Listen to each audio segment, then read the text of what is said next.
Hello everyone. প্রত্যেকবারের মতো হয়তোবা হাসি মুখে হ্যালো গুড পিপল বলে শুরু করার মতো আজকে মানসিকতা নেই।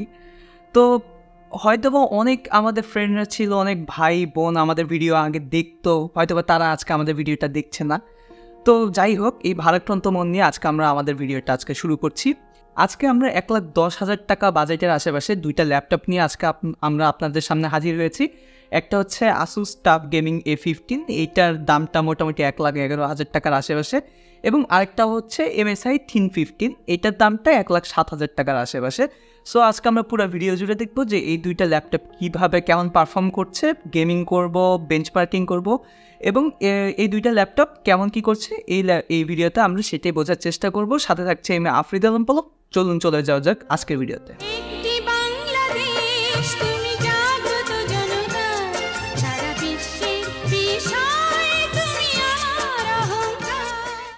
সো প্রথমেই আমরা দুইটা ল্যাপটপের বিল্ড কোয়ালিটি নিয়ে কথা বলি। আসুসের ক্ষেত্রে এইটা একটা রেট্রো টাইপের ডিজাইনের অ্যাপ্রোচে ওরা গিয়েছে, যেইটার ডিজাইনটা আমার পার্সোনালি খুব একটা পছন্দ হয়নি। যেখানে MSIয়ের ডিজাইনটাই বেশ ভালো, একটা স্লিক একটা ডিজাইনের অ্যাপ্রোচে ওরা গেছে, একটা ক্লিন একটা ডিজাইন ছিল।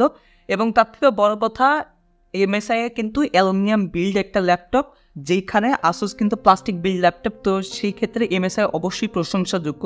এবং আমরা যদি এটার ওয়েটের দিকেও তাকাই, আসুসের ওয়েটটা কিন্তু 2.3 কেজি এর মতন, যেখানে MSIয়ের ওয়েটটা 1.8 কেজি, যেটা কিন্তু সিগনিফিকেন্টলি অনেক কম। সো MSI কিন্তু এক্ষেত্রে বেশ প্রশংসাযোগ্য। এবং আইও পোর্টসের দিকে যদি আমরা তাকাই, সেক্ষেত্রে আমরা দেখি দুইটা ল্যাপটপেই কিন্তু ইথারনেট পোর্ট ছিল, HDMI পোর্ট, USB Type-A 3.2 ছিল 3টা, এবং USB Type-C একটা পোর্ট ছিল। সো সব বিবেচনা করে আমরা কিন্তু এই বিল্ড কোয়ালিটির দিকে MSIকে কিন্তু চ্যাম্পিয়ন হিসেবে দিতে হচ্ছে। এরপর আমরা কথা বলবো কিবোর্ড অ্যান্ড সাউন্ড কোয়ালিটি নিয়ে। সো এইখানে আমরা হচ্ছে আসুসকে আগে রাখবো বেসিক্যালি দুইটা কারণে। ফার্স্ট কারণটা হচ্ছে আপনারা আসুসে পেয়ে যাবেন ফুল সাইজের একটা কিবোর্ড, অর্থাৎ এখানে আমরা নামপ্যাড সহ একটা ফুল একটা কিবোর্ড আপনারা পেয়ে যাবেন। বাট আপনারা MSI কিন্তু ফুল সাইজ কিবোর্ডটা পাচ্ছেন না। এবং আসুসে কিন্তু আপনারা ARGB সাপোর্টেড পেয়ে যাবেন, অর্থাৎ এইটা কিন্তু আপনারা বিভিন্ন কালারে বিভিন্ন স্টাইলে লিট আপ করতে পারবেন। বাট MSIটা কিন্তু একটা স্টেবল জাস্ট স্ট্যাটিক একটা ব্লু কালারে আপনার হচ্ছে লিট আপ থাকবে, যদিও ARGBটা খুব একটা ম্যাটার করে না, বাট তারপরেও আর কি। এবং টাইপিং এক্সপিরিয়েন্সের দিক থেকেও কিন্তু আসুসের যে আমরা টাইপিংটা করেছি, এই টাইপিং এক্সপিরিয়েন্সটা কিন্তু বেশ স্টেবল ছিল। যেখানে MSI যখন আমরা টাইপিং করি, এটা একটু বেশি একটা ফ্লিকারিং মনে আছে। সো এটা খুব একটা ভালো লাগেনি আসুসের তুলনায়। এবং সাউন্ড কোয়ালিটির ক্ষেত্রে দুইটা ল্যাপটপেরই কিন্তু স্পিকার কোয়ালিটিটা সেম ছিল, যদিও MSIয়ের লাউডনেসটা একটু বেশি, যেটা কিন্তু আপনাদের সার্টেন সিনারিওজে কিন্তু হেল্প করবে অবভিয়াসলি। এবং ওয়েবক্যামের কথা যদি বলতেই হয়, তাহলে বলতে হবে যে দুইটা ল্যাপটপেরই ওয়েবক্যাম কিন্তু আমাদের খুব একটা ভালো লাগেনি। বাট কম্পেয়ার যদি করতেই হয় একদমই, তাহলে বলবো যে MSIয়ের ওয়েবক্যামের কোয়ালিটিটা কিছুটা ভালো। এরপর যদি আমরা ডিসপ্লে নিয়ে কথা বলি, দুইটা ল্যাপটপেরই কিন্তু 15.6 ইঞ্চ ফুল HD 1080p 144 হার্জের ডিসপ্লে দুইটা ল্যাপটপে আপনারা পেয়ে যাবেন। তো এই দুইটা ল্যাপটপের ডিসপ্লেটা মেজার করার জন্য যখন আমরা Spider X Pro দিয়ে টেস্ট করি, তখন দেখি যে sRGBর ক্ষেত্রে আসুস এবং MSI দুইটাতেই আমরা 66% পেয়ে যাচ্ছি। Adobe RGBতেও আসুস এবং MSI দুইটাতেই 50% আমরা পেয়ে যাচ্ছি। বাট DCI P3তে আসুস 49% এবং MSI 50%-এর মতন আমাদের স্কোর তোলে। এবং ব্রাইটনেস যখন আমরা মেজার করি, তখন আমরা দেখি যে আসুসের 239 নিটস পর্যন্ত ওঠে, যেখানে MSIয়ের ব্রাইটনেস কিন্তু 271 নিটস পর্যন্ত ওঠে। অর্থাৎ আপনারা MSI কিন্তু স্লাইটলি বেটার একটা ভালো ব্রাইটনেস পেয়ে যাচ্ছেন। আউটডোরের ক্ষেত্রে হালকা একটু আপনাদের হেল্প দিতে পারে। এবং যখন আমরা কন্ট্রাস্ট রেশিওটা মাপি, তখন দেখি যে আসুসের 830:1, যেখানে কিন্তু MSIয়ের স্কোরটা কিন্তু 900:1। সো এখানে আমরা দেখতে পাচ্ছি MSIয়ের কিন্তু কন্ট্রাস্ট রেশিওটা স্লাইটলি বেটার ফ্রম আসুস। এখন প্যানেল কিন্তু দুইটারই সেম ইউজ করা হয়েছে বলা যায়, বাট যদি একদম নিটপিকিং করতে হয়, তাহলে বলতে হবে যে MSIয়ের প্যানেলটা একটু এগিয়ে থাকছে। দুইটা সেম প্যানেল ইউজ করে আর কি, যে যার মতন টিউন করে নিয়েছে। MSI হয়তো একটু ভালো মতো টিউন করেছে, সো স্কোরগুলোও MSIয়ের ভালো এসেছে এবং দেখতে একটু ভালো লাগছে। সো ডিসপ্লে নিয়ে যদি বলতে হয়, তাহলে আমাদেরকে MSIকে একটু আগিয়ে রাখতে হবে। এরপর চলুন আমরা দেখি আন্ডার দ্য হুডে ল্যাপটপ দুইটাতে কী দেওয়া হয়েছে। সো প্রথমে যদি আমরা আসুসের দিকে তাকাই, তাহলে দেখতে পাই যে এখানে Ryzen 5 7535HS একটা প্রসেসর ইউজ করা হয়েছে। সাথে থাকছে 8GB DDR5 4800 MHz র্যাম এবং 512GB NVMe SSD, এবং সাথে থাকছে RTX 3050 4GB ভার্সন। এবং এমএসআর ক্ষেত্রে আমরা যে দেখতে পাই যে এখানে ব্যবহার করা হয়েছে ইন্টেল কোর i5 13420H একটা প্রসেসর, যেটা কিন্তু 13 জেন অবভিয়াসলি, এবং 8GB DDR4 একটা র্যাম, যেটা হচ্ছে 3200 মেগাহার্টজের, এবং 512GB NVMe SSD, সাথে থাকছে RTX 3050 4GB। এখন ব্যাপারটা কি, এই দুইটা ল্যাপটপই কিন্তু হচ্ছে আমরা যদি স্পেকটা দেখি তাহলে বুঝতে পারি যে এটা একটা ইন্টেল ভার্সেস এএমডি একটা কম্পারিজন টাইপের জিনিস হয়ে যাচ্ছে। যদিও আমরা এমএসআর ক্ষেত্রে দেখি যে এখানে কিন্তু DDR4 এর 3200 মেগাহার্টজের একটা মানে র্যাম ইউজ করা হয়েছে, একটা স্টিক ইউজ করা হয়েছে, যেটা কিন্তু একটা এটার লেট ডাউনই বটে, যেটার কিন্তু আমরা ইম্প্যাক্টটা যখন আমরা পুরো ল্যাপটপটা ইউজ করি রেসপন্সিভনেসে বেশ ভালো মতোই আমরা টের পেয়েছিলাম।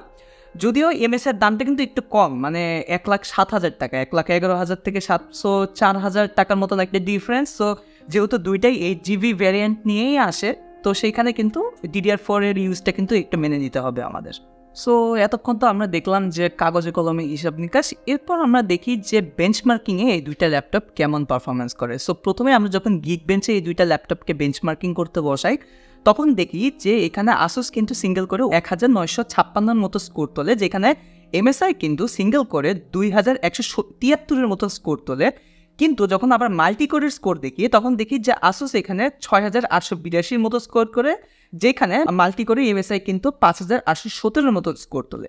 তো এর ধারাবাহিকতা কিন্তু ওপেন সিএলও বজায় ছিল, যেখানে আমরা আসুস দেখি 58,284 মতো স্কোর তোলে, এমএসআই কিন্তু ওপেন সিএল স্কোর তোলে 50,369 মতো। তো আমরা এরপর করলাম কি, এমএসআই কম্বাস্টারে বসালাম, তো সেখানেও দেখি যে আসুস 31 FPS এর মতন ধরে রাখায় মোটামুটি, যেখানে এমএসআই কিন্তু 25 FPS এর আশেপাশেই ধরে রাখতে দেখেছি। তো এরপর আমরা ভাবলাম যে আচ্ছা এবার আমরা একটু ভিডিওতেও একটু টেস্ট করি। সো তখন আমরা দেখলাম যে আসুস এখানে সিপিইউ স্কোর কিন্তু 9159 মতো, এবং এমএসআই সেখানে সিপিইউ স্কোরটা 7036 মতো, এবং জিপিইউর ক্ষেত্রে আসুসের স্কোর 880 মতো, এবং এমএসআই স্কোরটা দাঁড়ায় 764 মতো।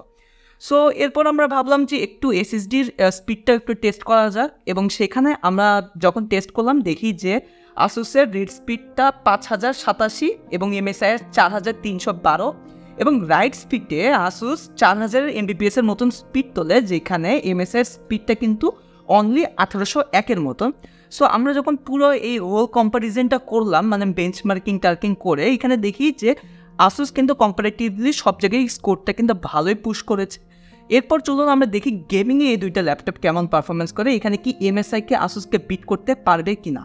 তো এরপর আমরা এই দুইটা ল্যাপটপে গেমিং কম্পারিজন করলাম। সো সবার প্রথমে সাইবারপাঙ্ক 2077 গেমটা দিয়ে স্টার্ট করলাম, এটাকে আমরা হাই প্রিসেটেই বেঞ্চমার্কিং করি, এবং সেইখানে আমরা আসুসকে যখন বেঞ্চমার্কিং করি তখন দেখি যে এখানে এভারেজে 40 FPS এবং 1% লোতে 22 FPS এর মতন ধরে রাখে, যেখানে এমএসআই কিন্তু এভারেজে 31 FPS এবং 1% লোতে অনলি 15 FPS এর মতন ধরে।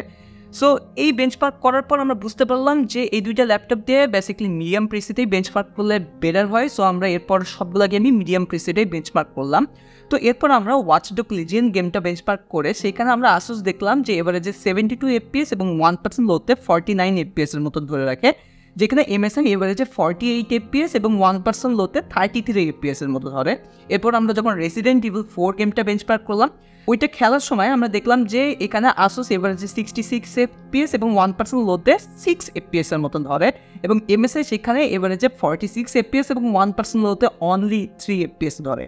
এবং লাস্টে আমরা ফোর্জা হরাইজন 5 গেমটা বেঞ্চমার্ক করলাম, এবং সেখানে দেখি যে আসুস এভারেজ 101 FPS এবং 1% লোতে 70 FPS, এবং এমএসআই সেখানে এভারেজে 75 FPS এবং 1% লোতে 42 FPS এর মতন ধরে রাখে। সো গেমিং স্কোরগুলো দেখে কিন্তু আমরা এইটাতেও দেখতে পাচ্ছি যে এমএসআই কিন্তু আসুসের খুব একটা ধারে কাছে দাঁড়াতে পারে নাই। তো এইটার হিসেবে একটা কারণ হিসেবে হতে পারে যে এমএসআই কিন্তু হচ্ছে single channel 8GB DDR4 RAM use করা হয়েছে, এবং যেখানে কিন্তু আমরা আসুসে দেখি যে এখানে কিন্তু single channel DDR5 RAM use করা হয়েছে, যদিও আমরা জানি যে DDR5 কিন্তু সিঙ্গেল চ্যানেলই কিন্তু ডুয়াল চ্যানেলের মতন কাজ করে। সো এখানে যদি আমরা এমএসআইতে যদি হচ্ছে সিঙ্গেল চ্যানেল না করে যদি ডুয়াল চ্যানেল DDR4 যদি আরও 8GB করে 16GB করা হয়, তাহলে সেই ক্ষেত্রে আমরা একটা বেটার পারফরমেন্স পাবো। এবং আরেকটা কিন্তু ইন্টারেস্টিং ফ্যাক্ট এখানে কাজ করছে, সেটা হচ্ছে এই দুইটা ল্যাপটপেই কিন্তু আমরা 3050 4GB জিপিইউটা ইউজ করা হয়েছে, কিন্তু আমরা দেখতে পাই যে এমএসআই কিন্তু জিপিইউ এর পাওয়ার ইনটেকটা কিন্তু কম, যেখানে কিন্তু আসুসের পাওয়ার ইনটেকটা বেশি, স্লাইটলি বেশি। সো সেই ক্ষেত্রে আমরা দেখি যে হচ্ছে এখানে কিন্তু এমএসআইয়ের কিন্তু জিপিইউ দুইটা সেম হওয়া সত্ত্বেও এমএসআইয়ের থেকে কিন্তু আসুসের জিপিইউটা এখানে ভালো পারফর্ম করছে। সো যদি আমরা গেমিংয়ের সেক্টরে বলতে হয় এক্ষেত্রেও কিন্তু আসুসটাই এগিয়ে থাকছে। সো এরপর আমরা দুইটা ল্যাপটপের থার্মাল পারফরমেন্স টেস্ট করলাম। সো এই ক্ষেত্রে আমরা যখন দুইটা ল্যাপটপকে প্রাইম 95 দিয়ে টর্চার টেস্ট করি, তো এখানে আমরা দেখতে পাই যে প্রথমে আসুসের ক্ষেত্রে আমরা দেখি যে এভারেজে 82 ডিগ্রি সেলসিয়াস থেকে 83 ডিগ্রি সেলসিয়াসের মতো মেনটেন করছিল এবং ম্যাক্স 86 ডিগ্রি সেলসিয়াসের মতো উঠেছিল। সেখানে এমএসআই দেখি যে এভারেজে 92 ডিগ্রি সেলসিয়াস থেকে 93 ডিগ্রি সেলসিয়াসের মতো উঠেছিল এবং ম্যাক্স কিন্তু 97 ডিগ্রি সেলসিয়াস পর্যন্ত চলে গিয়েছিল। এবং পাওয়ার ইনটেক যখন আমরা দেখলাম তখন দেখলাম যে আসুসের কিন্তু 49 থেকে 50 ওয়াটের মতন পাওয়ার ইনটেক ছিল, যেখানে কিন্তু এমএসআইয়ের পাওয়ার ইনটেক ছিল 56 থেকে 57 ওয়াট। এবং যখন আমরা ক্লক স্পিড দেখলাম তখন দেখি যে আসুসের কিন্তু 4.4 গিগাহার্টজ পর্যন্ত তো মেনটেন করছিল, যেখানে কিন্তু এমএসআইয়ের ক্লক স্পিড কিন্তু 3.2 গিগাহার্টজের মতো মেনটেন করছিল। সো এখানে কিন্তু আমাদের বলতেই হবে যে এমএসআই কিন্তু এখানে একটু থ্রোটল করছেই। এবং অন্যদিকে যদি আমরা আসুস দেখি, আসুসের কিন্তু আমরা মোটামুটি দেখলাম যে এখানে এর কিন্তু থার্মাল প্রফিসিয়েন্সিটা বেশ ভালো এবং এটাকে কিন্তু আমাদের নিঃসন্দেহে কিন্তু এ গ্রেড আমরা দিতে পারি। যেখানে আমরা যদি এমএসআইয়ের দিকে তাকাই এখানে আমরা দেখি যে এটার কিন্তু পাওয়ার ইনটেকটা ঠিক থাকলেও এটার ক্লক স্পিডটা কিন্তু তুলনামূলকভাবে কম। সো আমরা এটাকে এর জন্য বি প্লাস গ্রেডটা দিতে হচ্ছে। সো এই পুরো জিনিসটা দেখে কিন্তু আমরা বলতেই পারি যে আসুসের থার্মাল ম্যানেজমেন্টটা কিন্তু বেশ ভালো এবং এটা যে বেশ ভালো একটা সাস্টেইন করবে এটা কিন্তু ইজিলি বলাই যায়। এবং এই ক্ষেত্রে কিন্তু এটাকে ক্রেডিট দিতে হয় যে এটা কিন্তু এএমডি প্রসেসরটাকে, অর্থাৎ এটার যে একটা এফিসিয়েন্ট যে আর্কিটেকচার আছে এটাকে কিন্তু অবভিয়াসলি এখানে ক্রেডিটটা দিতে হয়। সো এরপর চলুন আমরা দেখি যে এই দুইটা ল্যাপটপের সফটওয়্যার অ্যান্ড ব্যাটারি ব্যাকআপ নিয়ে আলোচনা করব। সো সফটওয়্যারের ক্ষেত্রে আমরা দেখি যে এমএসআইতে আছে এমএসআই সেন্টার অ্যাপ, যেখানে কিন্তু আসুসে আমরা পেয়ে যাচ্ছে আর্মর গ্রেড এবং কিন্তু মাই আসুস অ্যাপও এখানে কিন্তু থাকছে। তো এই দুইটা অ্যাপের মধ্যে যদি আমার কম্প্যারিজন করতে হয় অবশ্যই কিন্তু আমার আর্মর গ্রেডকে আগে রাখতে হবে, কারণ আর্মর গ্রেডে কিন্তু আপনারা বেশ ভালো কাস্টমাইজেশন পেয়ে যাচ্ছেন, টিউনিংয়ের বেশি অপশন পেয়ে যাচ্ছেন। এমএসআই সেন্টারটাও কিন্তু বেশ ভালো অ্যাপ, বাট এই দুইটার মধ্যে কম্প্যারিজন করলে আর্মর গ্রেডকে আগে রাখতে হবে। এবং দুইটা ল্যাপটপে কিন্তু আপনারা উইন্ডোজ 11-এর জেনুইন হোম এডিশনটা পেয়ে যাবেন। তো এই দুইটাতে কোনো সমস্যা নেই। এবং ব্যাটারির দিকে যখন আমরা তাকাই সেখানে দেখি যে আসুসে দেওয়া আছে 48 ওয়াট আওয়ারের একটা ব্যাটারি এবং এমএসআই কিন্তু 52.5 ওয়াট আওয়ারের একটা ব্যাটারি এখানে ইমপ্লিমেন্ট করা আছে। যদিও আসুসে কিন্তু 180 ওয়াটের একটা কিন্তু ফাস্ট চার্জার দেওয়া থাকবে, যেখানে কিন্তু এমএসআই কিন্তু 120 ওয়াটের একটা চার্জার দেওয়া থাকবে বক্সে। এবং যখন আমরা এই দুইটা নিয়ে দেখলাম তখন আমরা ভাবলাম যে এই দুইটা ল্যাপটপ একটু ফুল চার্জ করতে কত টাইম লাগে এটাও একটু দেখে নিই। সো এখানে আমরা দেখলাম যে আসুস 1 ঘন্টার মধ্যে মোটামুটি পুরো ল্যাপটপটা চার্জ করে ফেললেও এমএসআই কিন্তু 1.5 আওয়ারের একটু কম লাগে ফুল চার্জ করতে। তো এখানেও আমরা দেখি যে ব্যাটারির দিক থেকেও কিন্তু আসুসটা স্লাইটলি আগায় আছে এমএসআইয়ের থেকে। সো কনক্লুশনে 4-5 হাজার টাকা বেশি দিয়ে কি এমএসআই থেকে কি আসুস ল্যাপটপটা নেওয়া উচিত হবে? আমি বলবো উচিত হবে, কারণ আমরা যখন পারফরমেন্সের দিকে তাকাই, সিস্টেম পারফরমেন্স হোক বা গেমিং পারফরমেন্স হোক, সব দিক থেকে কিন্তু আসুস আমাদেরকে কিন্তু একটা বেটার পারফরমেন্স ডেলিভারি দিচ্ছে। যদিও এমএসআইয়ের দাম কম হিসেবে এইটার স্কোরগুলো কিন্তু আমাদের প্রত্যাশিতই ছিল, বাট এটা কিন্তু এরপরও আমাদের ভালো একটা বিল্ড কোয়ালিটি দিচ্ছে, ভালো কিন্তু আমরা এখানে একটা স্পিকার পাচ্ছি। বাট আমরা যেহেতু পারফরমেন্স ল্যাপটপের আমরা কম্প্যারিজন করছি, সো আমরা এখানে পারফরমেন্সই দেখবো। সো এই দিক বিবেচনা করে কিন্তু অবশ্যই আমরা তো আসুসই আমরা সাজেস্ট করব। বাট যদি একান্তই কারো বাজেট নিয়ে সমস্যা থাকে তারা কিন্তু এমএসআইটাও নিতে পারেন, এটাও বেশ ভালো একটা ল্যাপটপ। তো যে ল্যাপটপই নেন না কেন আমাদের সাজেশন থাকবে ল্যাপটপ দুইটাকে একদম 16 GB ভ্যারিয়েন্ট করে বাসায় নিয়ে যাবেন। এই ক্ষেত্রে কিন্তু আপনারা পরবর্তীতে পারফরমেন্স রিলেটেড সাস্টেনেবিলিটিটাও বেশ ভালো হবে। তো আজকের ভিডিওটা এতটুকুই ছিল। যদি ভিডিওটা ভালো লাগে তাহলে like, comment and subscribe must. এবং আরেকটা কাজ করবেন, সেটা হচ্ছে আমাদের একটা গ্রুপ আছে নাম টেকলিক বাংলাদেশ। এই গ্রুপে কিন্তু আমরা বেশ ভালো ডিসকাশন করে থাকি এবং এই গ্রুপে কিন্তু আপনারা আমাদের পরবর্তী ভিডিও কী হতে পারে এই ব্যাপারেও সাজেশন দিতে পারেন। আবার আপনাদের যদি অন্য সমস্যাও থাকে সেটাও কিন্তু এখানে আলোচনা করতে পারেন। সো আজকের ভিডিও এতটুকুই, দেখা হবে নেক্সট কোনো ভিডিওতে। ততদিনের জন্য আল্লাহ হাফেজ।